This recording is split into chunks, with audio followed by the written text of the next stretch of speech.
Support for this podcast comes from Is Business Broken, a podcast from BU Questrom School of Business. A recent episode looks at how to solve big antitrust problems like common ownership. Stick around until the end of this podcast for a preview.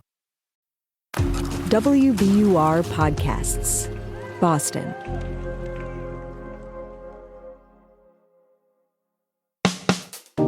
I'm Daryl C. Murphy, and you're listening to The Comment.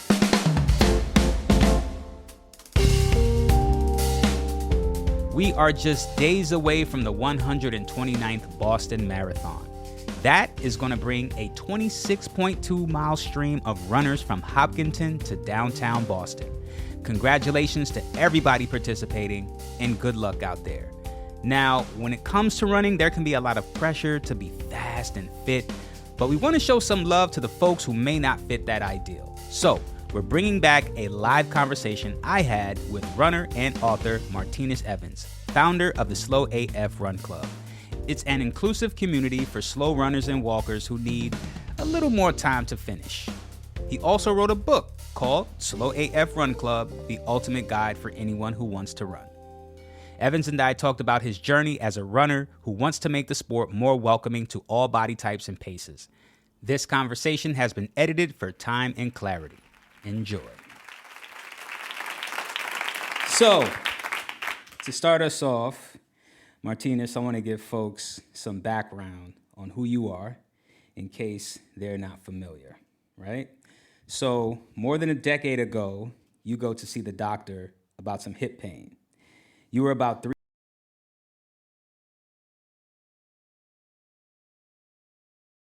and you need to lose weight or you'll die. That's the voice that was in my head, right? Now you respond, screw you. Did you really say screw you? I did. You said screw you, or did you say, okay, you said, okay.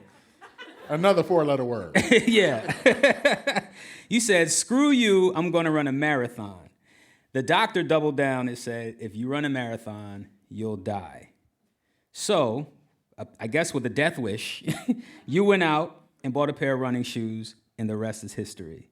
As of today, as you're on this stage, you've run more than 100 distance races, including the big one, the Boston Marathon. Yep. You're a runner, you're a trainer, an author, and founder of the Slow AF Run Club, which has thousands of members, and you've been on the cover of Runner's World, and you've been featured in Men's Health naked. Yeah. You out here living. And this is all part of your advocacy in making running a more inclusive space for all body types and all paces. So that's quite a journey. My first question, why running? Why was it a marathon that came to your mind that day? Daryl, there's still some days I even think about that myself, like why running? The short answer was I was being facetious. Like this doctor, there was this whole diatribe of like, you need to start walking to lose weight, all this other stuff. And I remember just thinking to this guy, like, didn't I just tell you, like, my job consists of me being on my feet for 10 hours a day? Mm-hmm. You was working in retail. I was working in retail. Not only retail, but retail in a suit, hard bottom dress shoes for 10 hours a day. Mm-hmm. So for this doctor to be like, you fat, you need to lose weight, you need to start walking, I'm like, I'm already on my feet. Yep. So for me, I'm just getting angry and I'm getting frustrated. And I was like, you know what? Screw that. Or the other 4-letter word. I'm going to run a marathon because you've already put me at the lowest totem. You going for one extreme, I'm going to go to the other extreme. Mm-hmm. Yeah. Mm-hmm. And so you really went to an extreme, and you became, you're an advocate for people. Yeah. You know, you're an influencer. You're representing for the people who are slower, for the people who are bigger. Like you're saying, no matter what your body type is, you are a runner. If you want to run, just run. Big facts. Go at your own pace. You know, you've been doing this now for more than 10 years. Yeah, 13 years now. So tell me, over that time, what kind of progress have you seen, and in what places is more progress needed? Or is progress, period, needed, you know? Yes. I think that's simply how I can answer the question. Yes. So has there been progress made in the running industry? Absolutely. We've made strides, especially when it comes to the body positivity or body politics or whatever lens you like to lay on. Yes, we've had some progress there. But there's still a lot more progress to be done and to be made in the sport of running. I think one of the things is just pacing. Mm-hmm. And, whenever somebody says all paces are welcome, to me, what that means is all paces are welcome up to a 10-minute mile. Words mean things. Words do mean things. But apparently not if you're slow. Not if you're slow. Or I think about, some of the other groups and Facebook groups you might be a part of, and you say I'm a slow runner or I'm trying to post my time to get some encouragement, and somebody's like, that's not running, you walking. It's like, man, I'm busting my butt. And you got the nerve to tell me that I'm not running? You're doing your sexy pace. Exactly. Exactly. So I think there's a lot of things in the sport of running that we need to revamp and improve on. I also think about how requirements to get into certain races. What might you be talking about? Any examples you want to share on this Thursday before Marathon Monday? Maybe a race that has a mascot as a unicorn. But I think about all these things when you just think about running. There's so much about numbers, about what's your pace, how fast you running, things of that sort. And for me, I've always took it to the simplest things. If you're not an elite athlete running, if your job is not to go run races and get first, second, and third place, none of this stuff matters. Mm-hmm. Like right on. Like none of this stuff matters. So you're literally paying for a $5 medal. You're paying to be a part of this thing. So if that's the case, then why have all of this gatekeeping that comes around the sport when 99.9% of the people who's participating is not trying to compete for a medal? That's real. It makes me think about how, how you talk about how people see you running or something and they got to yell something at you. In fact, Slow AF Run Club was because you were running a race and somebody said, hey, man, you slow as. Yeah.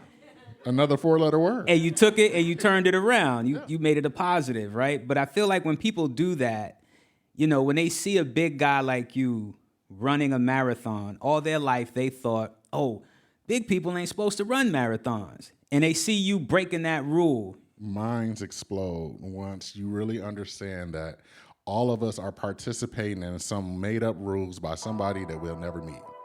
Yeah. Like you signed that contract. You didn't even... You signed a contract you weren't even aware of. Exactly. We'll be right back.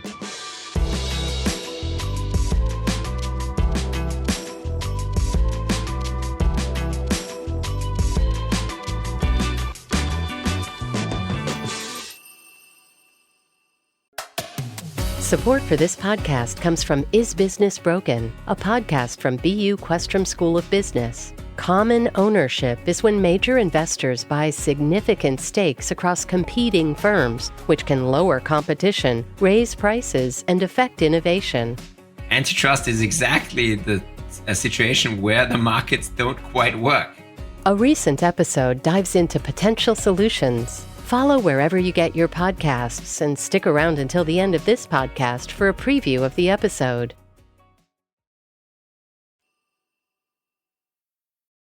America's boys are falling behind in school. Boys too often end up being treated like malfunctioning girls. The gap emerges before boys hit third grade, so more than ever, experts are saying with urgency that something must be done. The quote actually comes from Frederick Douglass. It's easier to build strong boys than rebuild broken men. Today's boys are tomorrow's men. I'm Meghna Chakrabarty, host of On Point from WBUR. Our new series is Falling Behind, the Miseducation of America's Boys. Follow On Point wherever you get your podcasts.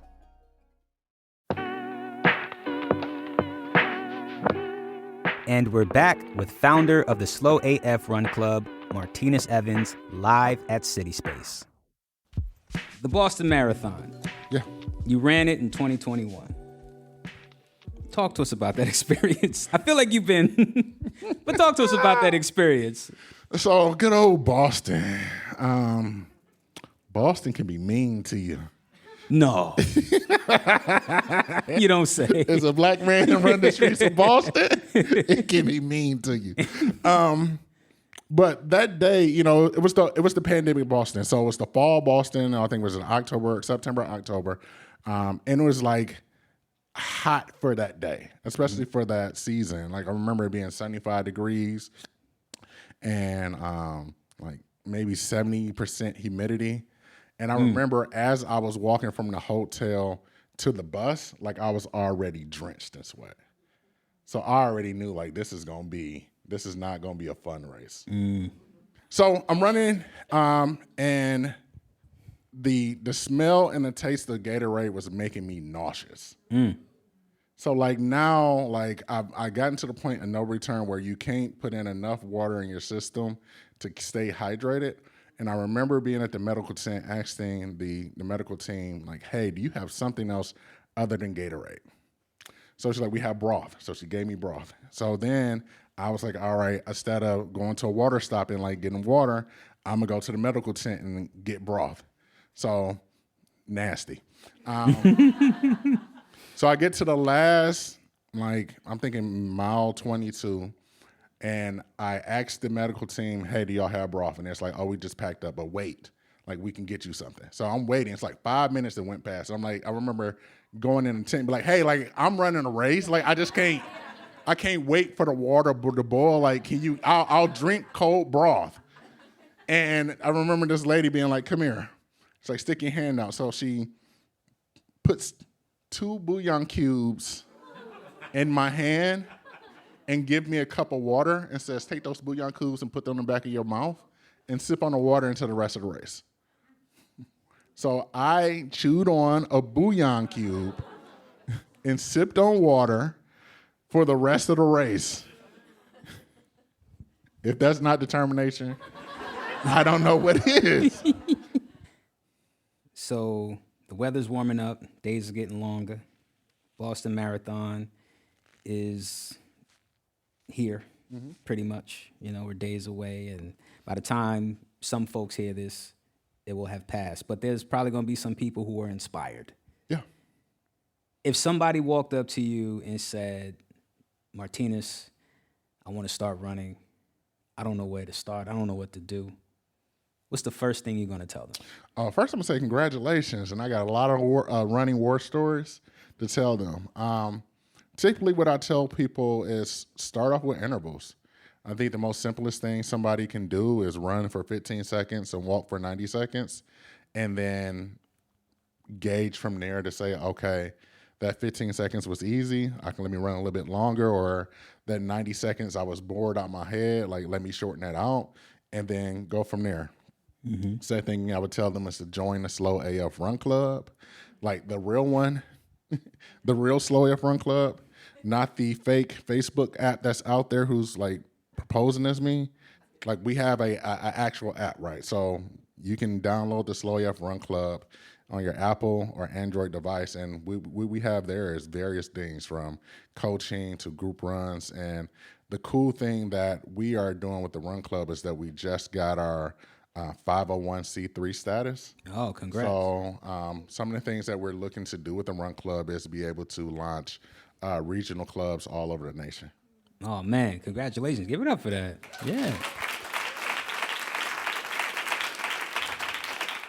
What's one piece of advice you would give them that you wish somebody told you when you got started?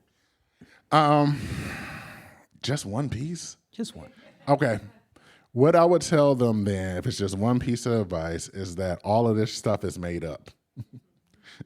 All of the stuff is made up. And what you have to do is distill through all the made up stuff to figure out what works best for you, and then do that. Continue to lean into that feeling of, oh yeah, this feels great, versus, but these publications and my running friends are telling me I need to do this, so like, let me lean into that, and that feels unnatural. Like, feel that feeling, and then versus going into like that unnatural feeling, continue to lean into that natural feeling, and you'll stay into the sport of running for as long as you want to be in it. Well, Martinus, that's our time. Please, everybody, give it up for Martinus Evans. Thank you, everyone. Man, thank you so much for coming through and talking with us. Folks, I hope y'all are inspired. Get out there, hit the road, have some fun. And that's our show for today. Thank you so much for listening to The Common, which is produced by myself and Franny Monahan. It's mixed by Marquise Neal, and it's edited by Yasmin Amer. And our theme music is me, from Hisu. And from the newsroom of WBUR, I'm your host, Daryl C. Murphy. I'll talk to you next week.